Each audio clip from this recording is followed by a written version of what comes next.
Hello and welcome to the Hoop Collective podcast. We talk about the NBA, which we are doing on Sunday evening. Hope everybody had a lovely July 4th weekend. Joining me from New York City is Tim Bontemps.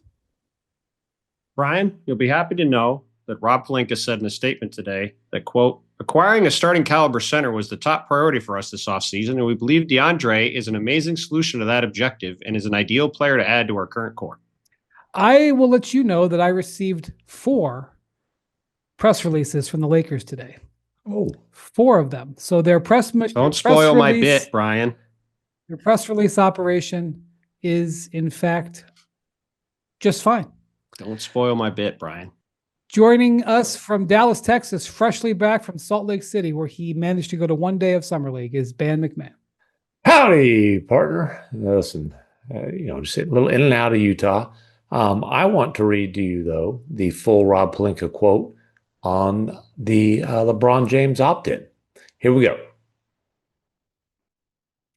I will say this: the Jackson Hayes. We got a Pelinka quote on Jake LaRavia. Jake is a high IQ two-way player with ideal skills for a JJ Redick basketball system.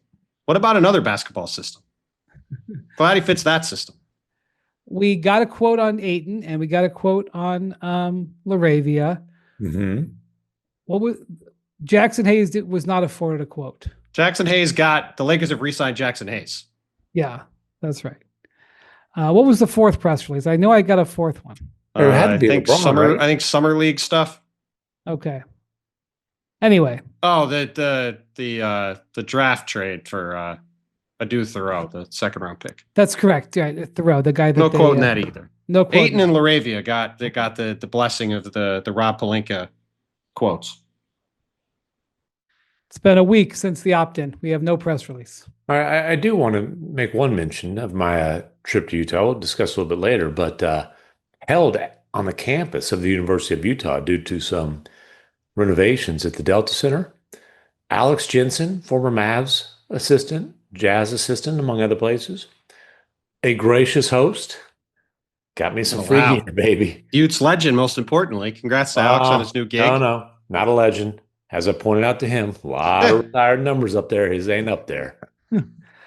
Also, a guy I've known for over 20 years, Wes Wilcox. Former GM of the Atlanta Hawks, former assistant GM of the Kings, is now the general manager of Utah, the Utes.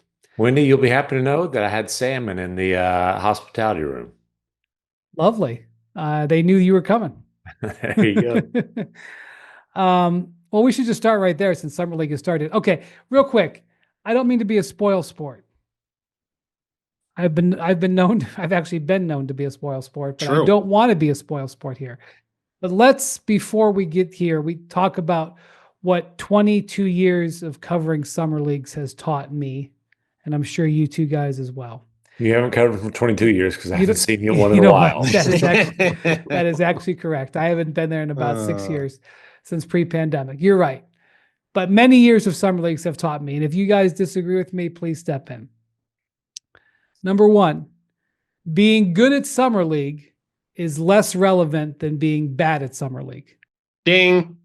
Okay. In other words, which by the way, sometimes you're good at summer league and it is an indicator that you're going to be a dynamic or impact player in the NBA.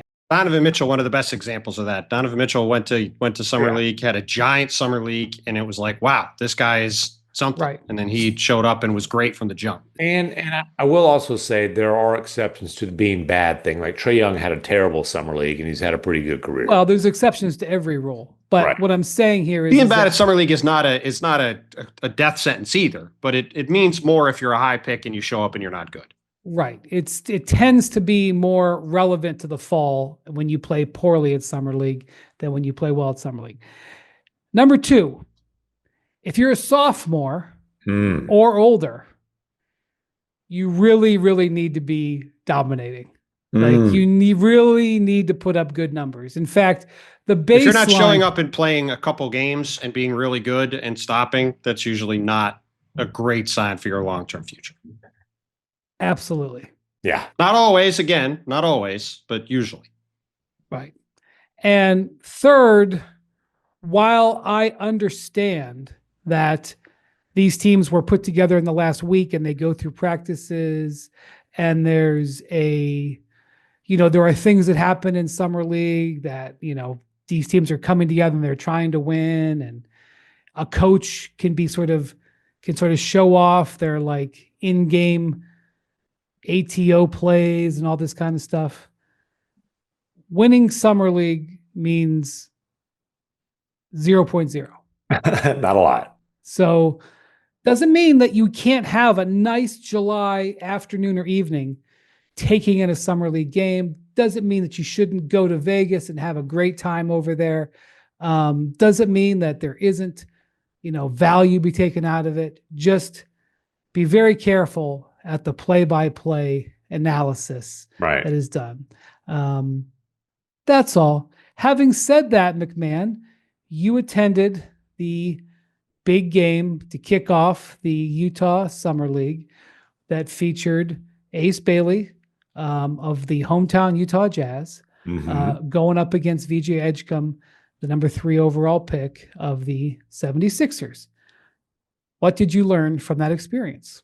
Well, I learned that VJ Edgecombe with NBA spacing can get to his spots with relative ease. Didn't have the best shooting night, 1 of 7 from 3, but he got up 27 shots and knocked down 13 of them. And man, does that guy got a turbo button, which you knew. But he didn't have a great year at Baylor. The spacing was awful. He was playing in traffic the whole year. Him and with some space and the open floor especially is fun to watch.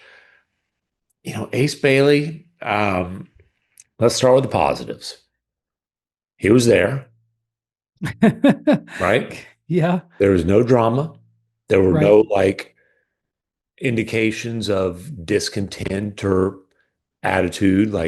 He was smiling. The Jazz media reported Ace Bailey. smiling. We should point out Ace Bailey has always been known to be a very high energy, positive guy. It's not like he was some malcontent guy. That was a weird situation for a variety of reasons, but nobody ever was wondering if the guy was going to show up and be, And he's been, I talked to a lot of people with the Jazz, including Will Hardy. And, Will said, hey, every bit of feedback that he's gotten from the time he showed up, Will met him at the plane. Ace wanted to get right to the facility, get some shots up, 4 days of practice. All the feedback's been good. He had some defensive plays that were impressive. Some rebounding, had a clutch rebound that sealed it after sitting 6 minutes of crunch time, by the way, which was interesting. And that's not why he was the 5th overall pick in the draft. That's not why he was projected at one point to be a top 3 pick. He was projected there because the guy's supposed to be a potentially, big time scorer. And you didn't see a whole lot of that. 8 points, 3 of 13. Not going to overreact to an 18-year-old kid's summer league opener. I think that one really good thing about Ace Bailey is he can get his shot up whenever he wants to. Also, one bad thing about Ace Bailey is he can get his shot up whenever he wants to. And there are times where it's and Scott Morrison, friend of the pod, a defender of all Canadians, a guy who really did not like me saying that Shea was the weak link of the Oklahoma City Thunder defense, which I meant as a kind of a backhanded You compliment. stand by that statement, I believe. I do. And Shea will be the first to tell you, but I've been chastised by Scott Morrison, Jazz assistant, former Celtic assistant, very good dude. Utah Scott Summer Morrison. League coach and proud Canadian. I've been chastised by him. But anyways, he pointed out they can do a better job getting him involved. It's an interesting situation. There's a lot of guys that are on the Jazz roster that are playing for their summer league team. Cody Williams, by the way, also sat out all of crunch time. But it's not like Ace wasn't a featured attraction necessarily offensively. They weren't Scott said they could do a better job of getting him more involved offensively. And then maybe he could do a little bit better job on shot selection, but those two things kind of go hand in hand. But again, they were choosing to emphasize the positive of the effort, the athleticism, the length defensively, his ability to cover a lot of ground defensively, to close out, like to be able to help and close out big distances, his willingness and ability to rebound, those kind of things. And as Will told me, he says that stuff doesn't get talked about enough with him, and the offense will come as he learns a new system and new people and all those kind of things. Yeah, he's a guy that's going to probably drive Will insane at times this year with his shot selection and the shots he'll take. But that's fine. That's the whole point. It's why Utah is such a good fit for him. They have plenty of shots for him to get. They got plenty of playing time for him to have. That's exactly the kind of situation he needed to go to, a place where he can grow into his game, grow through the mistakes, play for a great coach. I do think, he's obviously got a lot of upside. I do think that's going to be as good a situation as it could have been for him. And it was good to see him out there playing. And all I'll say on VJ Edgecombe is Chris DeMarco, another friend of the pod, who's coached the Bahamian national team the last several years, coached them in some international tournaments last summer. And VJ was playing with Eric Gordon and DeAndre Ayton and several other NBA players. They were a win away from being in the Olympics. And that's right. Beat Argentina. He was their best player. Yes, beat Argentina. We're in a competitive game in Spain with Spain. And VJ was, as you said, Big Bam, he was at times their best player and was really good. And Chris came away from that experience just last summer. I talked to him when they beat Argentina, raving about how impressive he was. So yeah, I mean, he's got big time athleticism. You could see it in that game. And obviously he's another guy who's got some growing pains to go through, but the idea of him and Tyrese Maxey long-term in the backcourt together is pretty interesting for the Sixers. I mean, Edgecombe, just like you watch him, and he is a wow athlete. Like I said, the turbo button, the leaping ability, it just felt like, I mean, he got up 27 shots, and there weren't a lot where you're like, ooh, that he forced that one. Like he was just getting the spots. Yeah, 10 rebounds. He is a high level athlete. Like he might be a top 10 athlete in the league when he steps on the floor. We should point out too, one new piece of news that just came in is that the Bucks re-signed Ryan Rollins, young guard, a 3-year, $12 million deal, according to Shams. I like that deal for Milwaukee. It's going to go under the radar because he didn't play a ton last year, but he's a pretty interesting young player, and he might end up starting for them based off, depending on what their roster looks like. So I like that move for the Bucks. Right. I would be remiss to talk about the Utah Summer League, which is pretty much 2 days old of their 3 days, without mentioning Dalton Knecht, or just the Lakers in general. Well, they're not in the Utah Summer League, so that would probably not be a good idea. That would be the Sacramento Summer League. That's right. Yeah, I think it's called the California Summer League, and it's in San Francisco. We'll get there in a second. Jackson just had a nice little stat addition here. VJ Edgecombe, 4th top 5 pick to have a 25-point, 10-rebound game at Summer League since 2017. The others? Are you guys looking at this, or do you want to guess? Yeah, I see it, but go ahead. I didn't see it. Who are they? Wemby, Jaylen Brown, Jason Tatum. That's a pretty good list. So no guarantees, but not bad company to be in. Also saw, well, there's one other thing I want to mention with the Ace Bailey situation. There were some eyebrows raised when it was revealed that Omar Cooper Jr. would be a guest coach for the Utah Jazz during Summer League. His dad, Omar Sr., is I'm going to say advisor, because I don't believe he's officially an agent, but the guy who's been advising Ace Bailey throughout the last couple of years, including a pretty messy pre-draft process, I would say. So again, there were some eyebrows raised there. It was an unpaid deal. And Omar Jr. did just wrap up his college career at McNeese State. He's going to go into coaching. I was told he'll be on Will Wade's staff at North Carolina State next year. But some of those eyebrows that were raised were at the league office. They reached out to the Jazz and raised some concerns. And the unpaid internship, I guess you could say, was ended before Summer League started. That is, I actually didn't know that was the outcome. So good reporting by you. Well, thanks for reading. I read a MacMahon story today. I guess somebody didn't. I did not. What do you want me to say? It was July 4th weekend.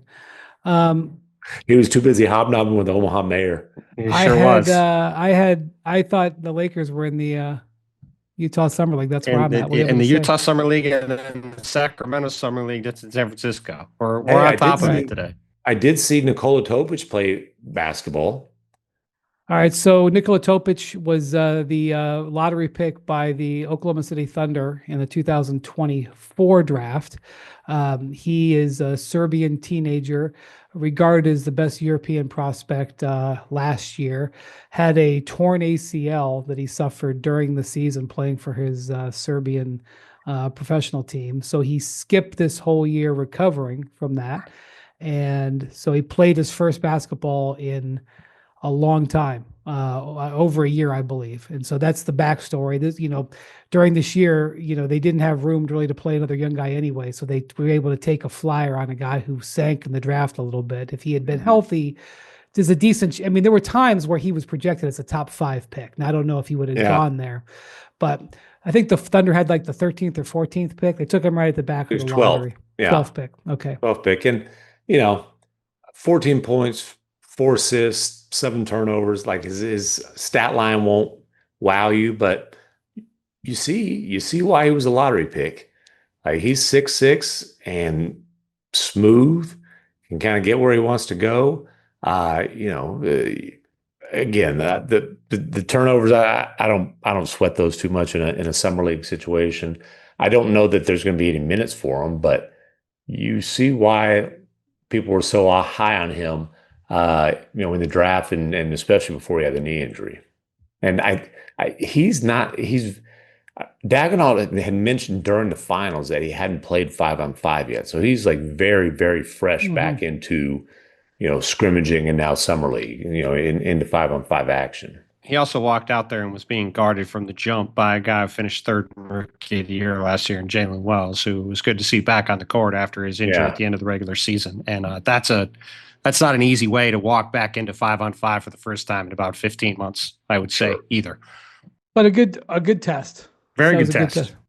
All right. So in San Francisco, Lakers have played 2 games so far. And Dalton Knecht is, I believe, 5 of 22 in those 2 games. For 5 of 20.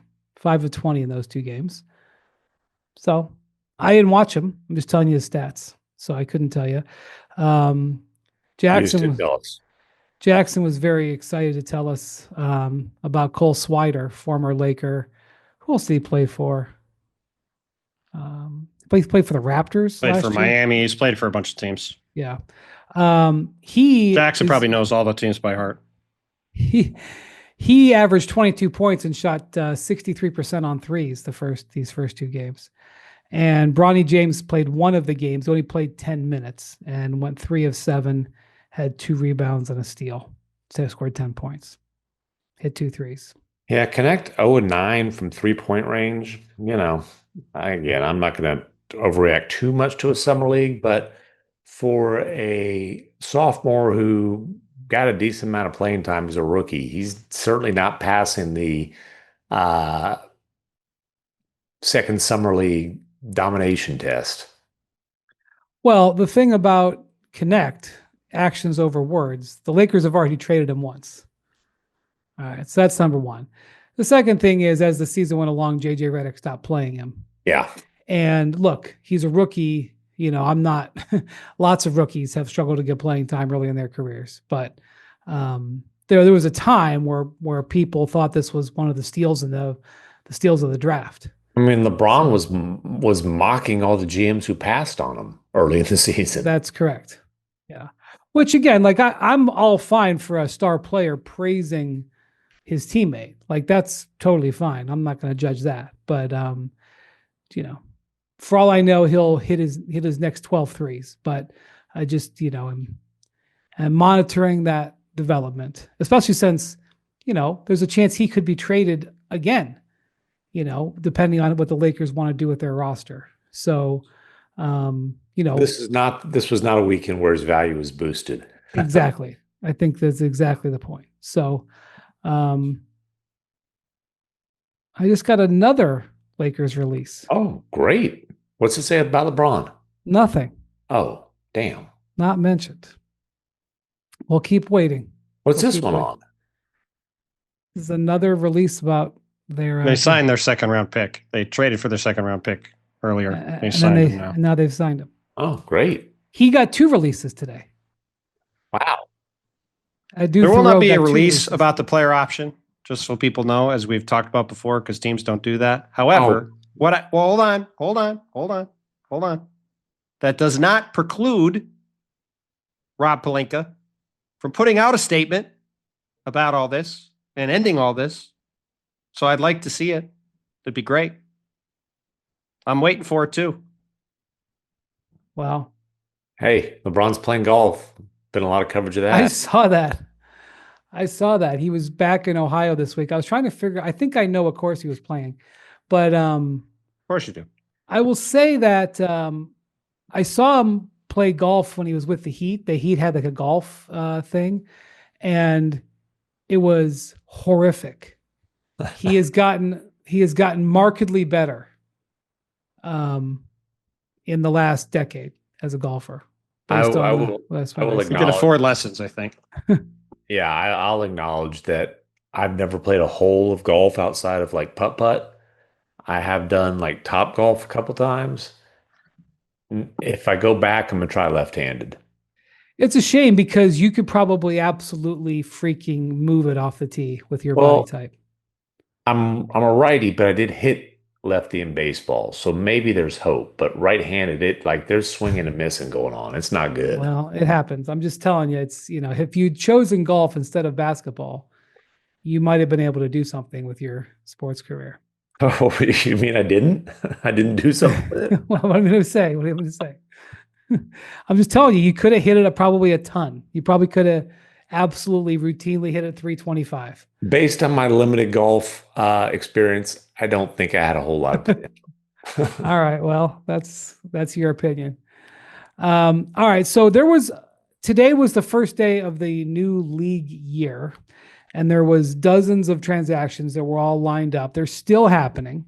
But I will just say, as we're recording this, approaching 11 p.m. Eastern on Sunday night, doesn't mean that it won't happen tonight. Doesn't mean whatever.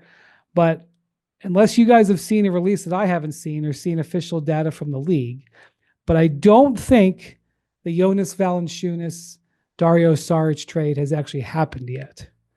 I don't believe that is among the transactions that have been announced yet, though. That doesn't mean much because as it isn't technically the first day of the league year. That was a week ago, but it's the first day that the moratorium is over, so transactions can happen. So like as Bobby jokingly put out a tweet this morning, it's like there are 10,000 planes lined up at the runway to leave all at the same time, and you have to wait for everyone to go. Like, for example, this, ridiculous 7-team trade that was attempted to be made into a thing by people this week. That began with the Kevin Durant trade, which was on game 7 of the finals, which feels like 7 lifetimes ago, but it was 2 weeks ago today. So you have a whole lot of stuff, including a lot of draft trades that all happened before you get to any free agency stuff and any trade stuff that happened. So that's not necessarily, it's not done in chronological order. For example, I just mean there's a million things they have to do. I don't mean the order. Okay. Well, maybe it'll happen tonight, but I mean, it was my way of getting into talking about Jonas Valanciunas. Yeah, Bontemps. I suppose that so let's just explain it to people. We could get a release in the next 60 seconds that trade went through, but it hasn't come through as of almost 11 p.m. on Sunday night. And so there was this unique thing. And before we get into this, we are talking about a backup player here. No offense to Jonas, who I have respect for guys who dominate international basketball, which he has. Well, and he's been a starter for a long time in the league. He's had a great career. I would also, well, we'll get into this, I guess. I have thoughts on the actual impact he's going to have on the Nuggets, but that's another thing. All right, but what I'm saying is we're not talking about transformational part of the league here, as we have a non-LeBron James Giannis Antetokounmpo podcast on July 6th. Okay, sure, but we're talking about the biggest hole on the Nuggets roster for Joker's entire career. It is interesting that Jonas Valanciunas, within a day or two of being traded, which presumably the Kings didn't know he was thinking about leaving the NBA, or the Nuggets didn't know he was leaving the NBA. Maybe they did, but I would be surprised. He is linked by multiple reports in Europe to be interested in an offer for Panathinaikos, which is one of the large powerhouse teams in the EuroLeague. Olympiakos and Panathinaikos are the two Greek legacy teams. Oh, you don't pronunciation Bontemps? Is that what? It just reminds me. It wasn't correct, but it reminded me of when MacMahon gave a swing at this on TV last week. Which no, it wasn't on TV. It was on. That's right. It was on the call. That's right. Well, I forgot. I said like Panathinaikos. It wasn't Panathinaikos, which is what the team name is. But I enjoyed MacMahon's attempt. It was a game effort. Anyway, game effort. So, in fact, I believe he was even spotted in Athens. He was. That is correct. Breathlessly. So, the interesting thing about this is, of course, he's under contract for another year, and his contract next year is non-guaranteed. That's one way you could get him to make sure he stays in the NBA. You could guarantee next year's $10 million. I'm sure he would. But let's spell it out, though. It's not up to him. He can't break his contract. That's right. So FIBA rules. That's right. So these are the rules on it. So Brian and I wrote about this in our piece on Friday, but laid this out. So if you're a player like Jonas Valanciunas and you want to go play, you're under contract and you want to go play in Europe, you want to go to Panathinaikos and play. You can't just, to MacMahon's point, you can't just do that if you're under contract. So last year, Sasa Vezenkov, who was a former EuroLeague MVP, or one of the top players in Europe, he was on the Kings also, was traded to the Raptors. He let go the rest of the money on his deal. I believe he was owed $8 million. And he went back, I think, to play in Greece. I don't remember which team he went to play for. He was given a letter of clearance by the league saying, you can go back and play. It's okay. The Raptors were cool with him leaving. They took the money back, and then he left. So if you're for Jonas Valanciunas, you can sign any agreement you want with Panathinaikos. You can go, hey, I want to go play for you guys. But to do that, the team has to say it's cool for him to leave. And then the NBA has to say, you're under contract, but we're clearing you from that so you can go back to Europe and play. By the way, it's the same goes the other way around. If you are playing for Real Madrid and you want to sign with the Nuggets, you got to get a letter of clearance. And the way you get that usually is by the NBA team sending money over there. Yeah, that's why. Right, or the deal has a buyout in it, and it's negotiated. Like last year, that's what happened with Gershon Yabusele, who we'll probably talk about later. He was playing for Real Madrid, and he agreed to a buyout so he could get out of his deal and go sign with the Sixers after he played well in the Olympics. Right. So, but the Nuggets, at least ostensibly, were counting on, part of the reason that the Nuggets were getting such high praise for their offseason was because they were able to acquire a well-regarded backup center. And maybe he's not going to the Hall of Fame, but it's certainly a better regarded backup center. Is it the best backup he's had since? Dude, it's the best backup of Joker's career. Well, what about when Jusuf Nurkic was there? The best backup of Joker's career, and also he's not as good as Nurkic was then. Dude, DeAndre Jordan in recent years. Here was the problem. Nurkic was miserable and made everybody else miserable because Nurkic thought he was. You're totally disregarding DeAndre Jordan, but okay. Man's favorite player. I am. All right. Anyway, so the Nuggets have their new backcourt, and I was told that, and Mr. Jokic has not spoken on the record, at least in English, about this that I've seen, but I was told through secondhand that Jokic was very pleased with the Nuggets moves. Yeah. So They brought back his guy, Bruce Brown, huge piece of the championship team. Yeah. Hardaway's a nice shooter for the bench. And then, this like Valanciunas isn't an all-star, but he averaged 10 and 8 and 19 minutes last year. Like he can give them 40 he minutes is a game. absolutely. He's not going to bleed He's points. an elite offensive rebounder. He has been. I do think it's very strange that they went out and traded for $400,000 into the tax. A, and B, traded for a guy who has no hope of being on the court in the playoffs. Like, it's kind of a I don't problem. think that's fair. Here's the to problem. Say No. Hope, but I Hold do on. think that you don't look at him as being a guy who is play 8 and trust 7. I'm not sure he's in your trust 7. That's my point. Bontemps. Here's the thing. They don't need the backup center in the playoffs because Joker plays 40 minutes and the other 8, Aaron Gordon shifts to the 5. What they need is for Joker to be fresh and not completely worn out by the time the playoffs start. Yes, I understand. You need a guy who can eat 14 to 16 minutes a night and they're not bleeding points like they've done Joker's entire career. Yes, They're solving their biggest regular season rotation problem.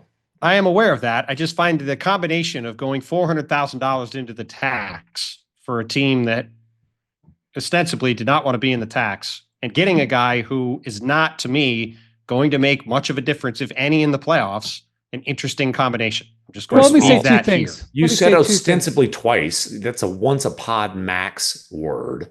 Okay. And second of all, you've about their depth for years now. They address it and you about their depth. I still don't. I'm not sure they actually got much better. Well, I will say this: Jokic sort of what I'm hinting at. Jokic played 37 minutes in the regular season this last year. It's the most he's played in his career. Yeah. So and he had to sit late in the season because he was just beat the hell up. So that trend has to reverse. Now, let me just say this: if they do agree to a buyout, and Valanciunas does go to Europe, they would not only get out of the tax, yes, they would get access to their mid-level. Well, the part of this that we're leaving out, they would also get rid of Dario Saric, who is absolutely not at this point an NBA player, and they would have got him off their books for free. Well, so here's the thing. I have not spoken to anybody about this, but I've seen extensive reporting that this trade is going through no matter what. So you may ask yourself the question, well, why would this trade go through? If Denver wasn't sure about this deal, why would this trade go through? And in the case of the Nuggets, they're getting rid of Dario Saric, who did not have a role in their team last year, who's guaranteed $5 million this year. And saving $5 million for free in that case. Right. And if you're the Kings, you're trading a $10 million player for a $5 million player. So you're saving money too. And they've even been linked to be apparently trying to retrade Saric already in other deals. Well, and they needed that money to be able to sign Schroeder. So, the flexibility that created allowed them to sign Schroeder, which has been their biggest move of the offseason. But as Shams reported today, the Nuggets have informed Valanciunas' reps that the franchise fully expects him to honor his contract. They are not planning to buy him out. They're not planning to let him out. They're not planning to have anything but Valanciunas be Joker's backup center. Now, there has been speculation. It's not information. It's been speculation. Hey, with what you're talking about, are the Nuggets lurking? Why isn't Horford signed? Why hasn't Horford gone to the Warriors yet? Could he land in Denver? But all indications right now are that the Nuggets are saying, hey, buddy, you're under contract with us and we need you, so we'll see you at training camp. To Valanciunas, to be clear. Yeah, so something to monitor. I do think Al Horford is one of the more interesting pieces that's still out there. We have some restricted free agents that haven't signed. Jonathan Kuminga being at the top of that list. The Warriors, of all the teams in the NBA, the team that has had the least impactful offseason to this point has been the Warriors. Mhm. But they have Kuminga. But other than that, Horford, who has been tied to Golden State pretty significantly in the last week, Horford's a big domino. Oh, yeah. He's the biggest one left. Yeah, depending on what happens with Kuminga. Certainly, if you're a contending team and you're trying to get a piece, Al like Horford's the biggest domino left. Jonathan Kuminga is an interesting long-term piece. Al Horford is the biggest domino left on the board. Okay.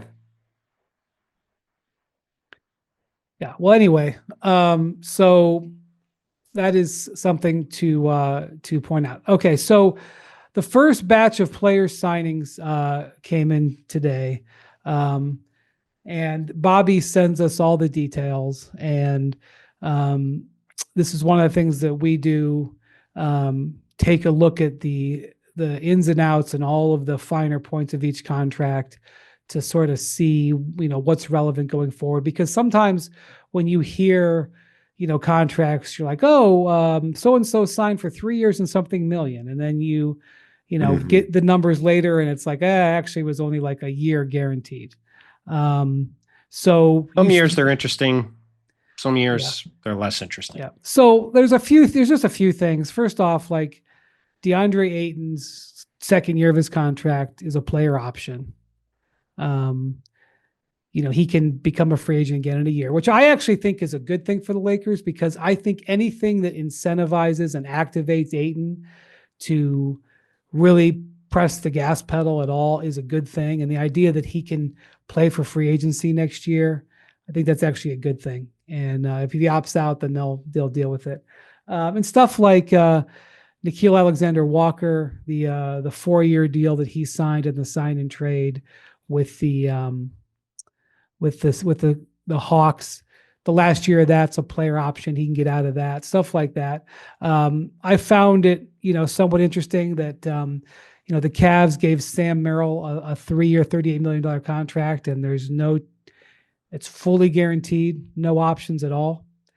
But 4 years, just for people listening. What did I say? 3? I'm sorry. Yeah, 4 for 38, but fully guaranteed, no options.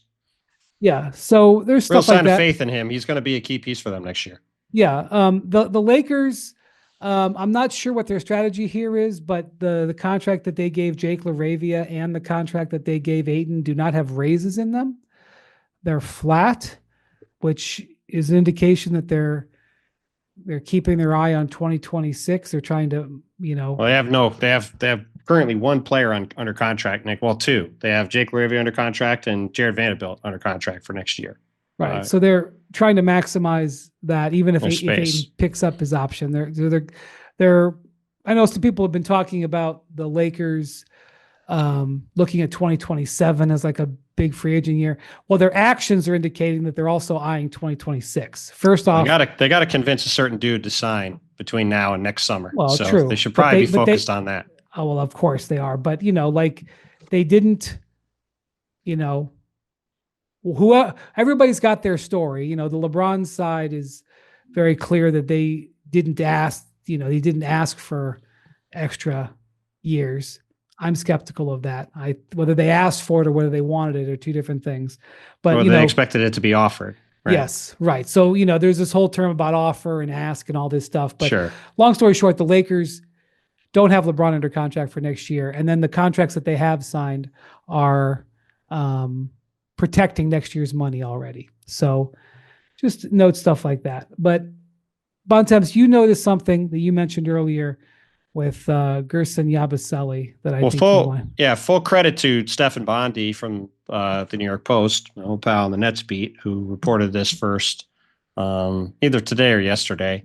But Yabusele took a couple $100,000 less on he signed for the taxpayers mid-level exception, which is supposed to be about $5.7 million. He took a couple $100,000 less. He signed for $5.5 million this year, which the Knicks are bang up against the second apron again, like they were last year. We've talked about Brock Aller, their cap guy, before. He does a great job lining things up. And by taking that little bit of money less, I double checked with Bobby Marks to make sure this is accurate. They now have the ability to sign an extra player to the vet minimum this offseason, which if he hadn't done that, they'd have had to do some maneuvering to be able to do so. And for a Knicks team that Getting Jordan Clarkson, we'll see how much of an impact he can make. I think Yabusele is going to be a really good piece for them. He had a really good year last year for the Sixers, has gotten way, way better than his failed first stint in the league when he was in Boston after they drafted him in the first round back, I think it's 16. But I think he'll help them a lot off the bench. But they've got minutes to play on the second unit. There's still some interesting players available for the minimum that they could potentially go get. And that gives them the ability to go sign an extra guy, which could prove quite useful for the Knicks this offseason under Mike Brown. And by the way, that contract that Yabusele signed, which was 2 years and $11 million, he has a player option. So he can be a free agent next summer as well. Probably part of the give back on getting that done too. Yeah, I'm sure. So those are the kind of things that we're musing about on July 6th, 2025, to be honest with you. We're looking at these types of things. And there'll be more in the next, because not all the stuff are done. Yeah, this is only the first tranche of contracts coming through. Get a lot of emails next few days. MacMahon, in your corner of the world, something interesting passed through social media on Sunday. Maybe it was Saturday night, Sunday, involving newly re-signed Dallas Mavericks point guard Kyrie Irving, which, looking at his contract, by the way, he has a player option in year 3, which we already knew, and it's for 3 years, $118.4 million. He will make 36.5 this year. He opted out of how much? 43. 43. So he's taking roughly a $6 million reduction in the first year to add roughly $80 million in guarantee. Well, and more so, the reason he took that reduction was to add D'Angelo Russell to the roster. That was nice of him. That was very nice. I mean, that's why they needed him to take a pay cut. Did they need him? Did they need him to do that? Did they need him to do that? I mean, I guess you can argue there were other ways they could have gone about it, but that's the way that. I also mean, like, what was the market for D'Angelo Russell, really? Well, the market was taxpayer mid-level because that's what he got. Clearly. All right. But Kyrie was, something happened on social, was a comment that he made during was it a Twitch session? I know. I believe so. It was one, I don't know Twitch. I've never been on Twitch, but a streaming session, yes. Okay. Go for it. Go forth. You want me to read it? No. All right. I didn't realize I was the one who was going to be tasked with reading this. I don't have it. You are tasked. Okay. I don't have it ready to roll, but I will find it. And I will say that I've been informed that this is not like a fresh comment. He apparently made this comment weeks ago. I don't know why the aggregation machine. I think I know why. I think because in the excitement over just the Mavericks in general, and his contract in general, there was like some belief that, I don't know who said it first, but there was like, he could be back, around the All-Star break or something like that. January is what Shams reported. Shams said that. Okay. Yeah, and not that he would be, but that he could be back as soon as the goal. Okay. The goal was to be back by January, which always was like, man, that's a really optimistic goal. That's a 9-month window. And the people I talked to with Mavericks, like, hey man, if he's back by the All-Star break, we'd be very happy with that. We'd feel good about that. But this is Kyrie. He's asked if he'll be back by the playoffs. And he said, don't hold your breath on that. I don't want to make any predictions on when I'm going to be back. I just want to be back 150,000% better. Me too. Yeah, that's tough math. But so I'm taking my time right now to really get healthy. And, listen, I think first of all, this is just Kyrie kind of like speaking freely, right? It's not like he's not in like a press conference mode. It's just kind of, babbling, as Bontemps might say. And I think, if you ask him, his answer might change day to day. I would agree. And, hour to hour. But it is he absolutely should take his time to make sure that he's completely healthy before he returns, however long that takes. And, and for Jamal Murray, it, in a very similar time frame in terms of an ACL, he missed the entire next season, including the playoffs. That I'm not, in no way am I trying to predict anything on Kyrie, but I'm just saying, like, hey, these things, there's the physical recovery, there's the mental hurdle that they've got to clear to come back. And I do think there's been a lot of presumption in the discussion about the Mavericks that Kyrie's going to be back to being Kyrie this season. Right. I'm seeing a lot of that. Like, oh man. I mean, like, and we got asked about it. We got asked about it 17 different ways on TV last week. All three of us did. Right. Are the Mavericks contenders? There's kind of the fact that D'Angelo Russell is the only guard. First of all, the fact that D'Angelo Russell is the only guard on the roster, essentially, at this point. They did re-sign Exum too, but sure. I mean, Dante Exum is not an on-ball guy. He's a nice role-playing defender at the guard spot, but he's not an on-ball guy. Can I interest you in Jaden Hardy? Like I said, to shoot. The fact that D'Angelo Russell is the only guard on the roster, basically, it baffles me. The only It point continues to baffle me that in February, when the Mavs made this trade, they then traded Quentin Grimes for Caleb Martin, who couldn't walk, and they never went and got another guard then, which you could argue helped play a role in what happened with Kyrie later because he was playing the most minutes in the league over the next month. But they still haven't addressed it now, really. And now they're going to, in theory, go into next season with Cooper Flagg running point. Jason Kidd's talking about. Like, I think that would be good for Cooper Flagg for a team that's allegedly got a 3 to 4 year window, and we're in year 2 of it. That does not seem like the best way to try to have a contending team this year because they're going to have to win games. Yeah. And one other thing on Kyrie, when you're counting up the months, which I'm sure people will, he did have the injury on March 3rd. Bad day for the Mavericks. He didn't have the surgery until 3.5 weeks later at the end of March. So, and look, there's much different reasons for that. But the key is he really didn't start his recovery until April. You basically got to count. You got to start basically from April 1st, not from March 1st. Exactly. So even if you're going to count the optimistic window, you just keep that in mind, And look, the Mavs are a fascinating team. And if Kyrie can be back healthy, like if they're healthy in March and April, they will be an interesting team.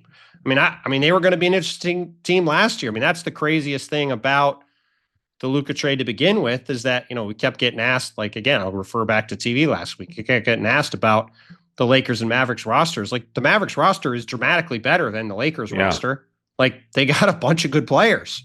So, like it's easy to forget because of everything that's happened. They were in the finals a year ago.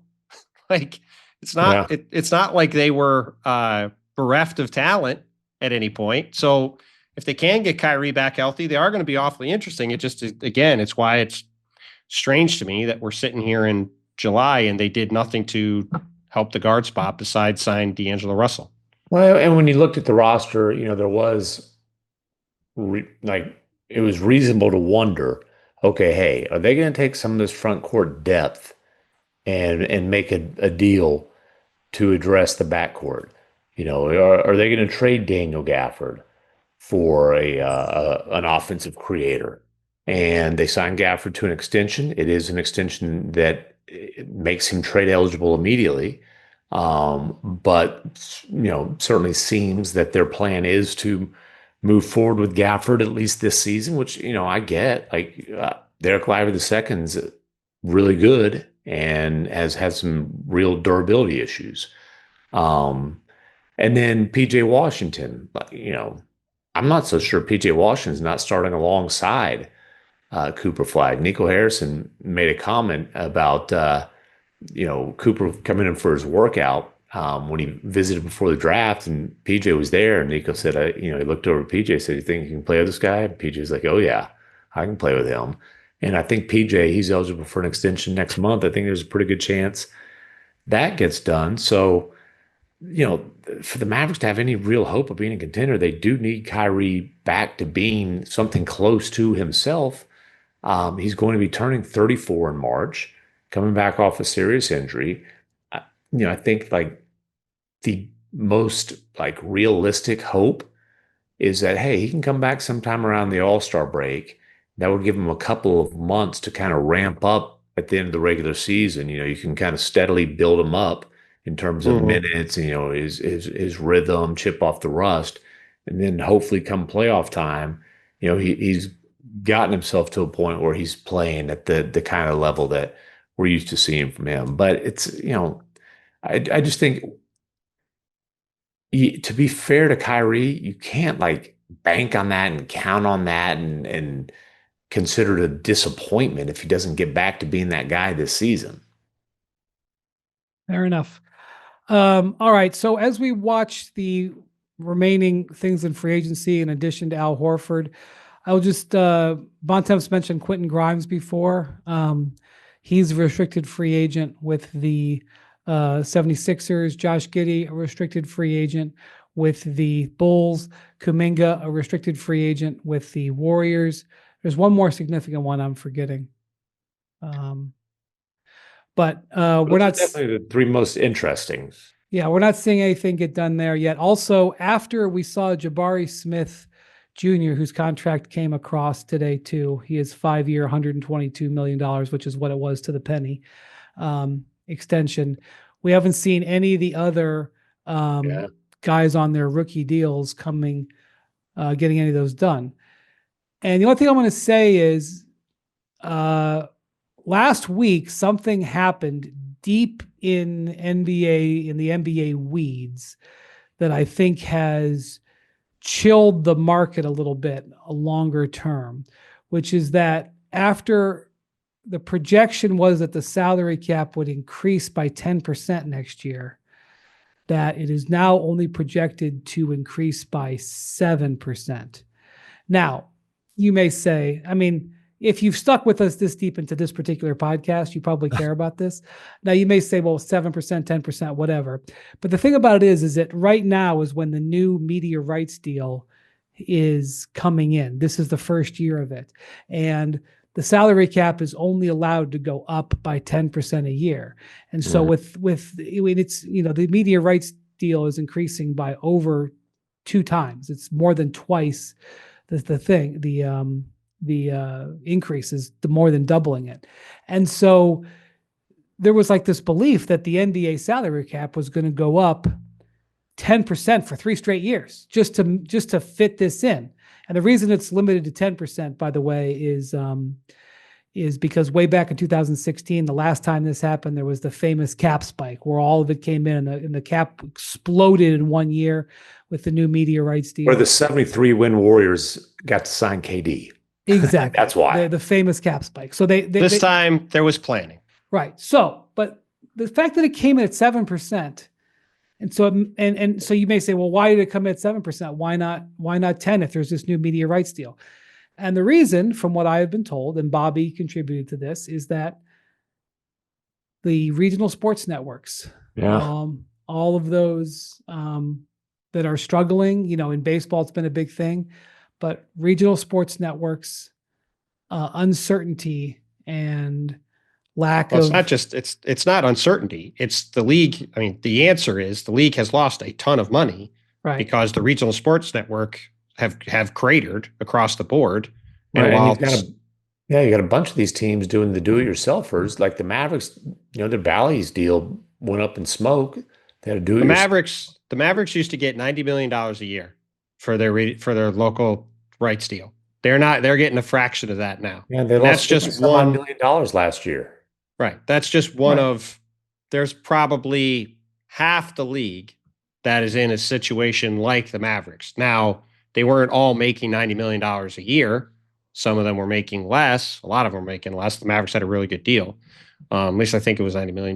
But the point is, the league has lost a lot of money in that area, and they have not found ways to replicate it yet. And so because of that, the projections are in lower than they were originally going. Right. So initially when teams were thinking about their next 3 years, Bobby talks about this a lot. As a front office, it's typical to think in 3-year increments. And as they're negotiating these contracts, they were for a long time thinking that the cap was going to go up 30% the next 3 years, 10 this year, 10 next year, and 10 the year after that.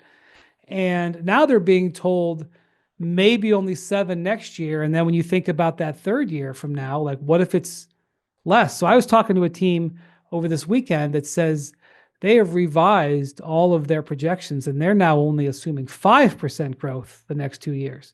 Right. Just to and protect themselves. Well, and just for hard math, right? So people understand this. So if as this year, the cap went up 10%. So the tax or the salary cap was $154.6 million this year, right? So if the cap had gone up by the full 10%, it would have been basically $170 million. It would have gone up about $15 million, right? Next year, the salary cap is at 165, so it's $4 or $5 million less. And the luxury tax line is now at almost 201 million flat. It would have been at 206.6. So when you look at when you have teams trying to project forward on what they're doing, and there's a lot of teams that have a hard line of we're not going to go in the tax or we're not going to go much over the tax. $5.5 million is the taxpayer's mid-level exception. That's Gershon Yabusele, right? Or if you have teams that are banging up against the second apron, that's the difference between adding a player like that or not, or making a trade or not. So that's where this stuff compounds and matters, because all those things are tied to how much the cap goes up. And if it goes up less than people think, it sends a lot of stuff over to the side from where it was supposed to be. Okay, but like Paulo Banchero, that's one where you figure that's like going to be as soon as they can, boom, it's done type of deal. Like, what are they negotiating? How can they? They can't cost the full boat. I suspect we're going to hear about that pretty soon. Well, the only thing that makes sense is if they're negotiating, hey, if they're holding a firm line on a player option. I suspect we're going to hear about that pretty soon. Yeah, that has been floated. But beyond the Bancheros of the world, like if you're thinking about, what you're going to sign, like if you're the Thunder, and you've spent a bunch of time computing how you're going to fit Jalen Williams and Chet Holmgren into your planning with Shai Gilgeous-Alexander and Alex Caruso and other guys that you have. Well, their situation actually works a couple different ways, because like their extensions are going to be a little bit smaller than they were going to be, because they're going to go online next summer in what's a little bit less money environment than you would have expected. Same for potentially down the road, Devin Booker, whenever he gets done sometime in the next few days. Yeah. His extension will be a little bit lower than it was expected. So yeah, again, to put hard numbers on this, for months now, we've been talking about how Devin Booker was in line to get a 2-year, $150 million extension. Mm-hmm. And there was that real simple, $75 million a year. Like, richest, now it's Shai Gilgeous-Alexander, who's actually beyond that. But the revision of that salary cap number, Bobby said it's actually not going to be 2 and 150. It's going to be 2 and 138, maybe. So a $12 million difference in that 2 years. So anyway, I just want to point out that's one of the things that's potentially that staggered the league a little bit. Yeah. Last week. It definitely made my eyebrows go up when it came over, because that was not at all what people were thinking. And then for guys like Holmgren and J-Dub, like there's this supermax escalator conversation as well. And Evan Mobley is an example of a guy who there were supermax escalators, but it wasn't like if you're eligible, you get full boat. I forgot all the different clauses that were in there, but based on how you qualified, he was going to get certain percentages of it. He got Defensive Player of the Year, so he got all of them for all 30. But for All NBA, it was this tiered thing. I don't remember the exact numbers either, but it went up by team that he was on. Well, and J-Dub just came off an All NBA season. Like certainly he's obviously a candidate for that.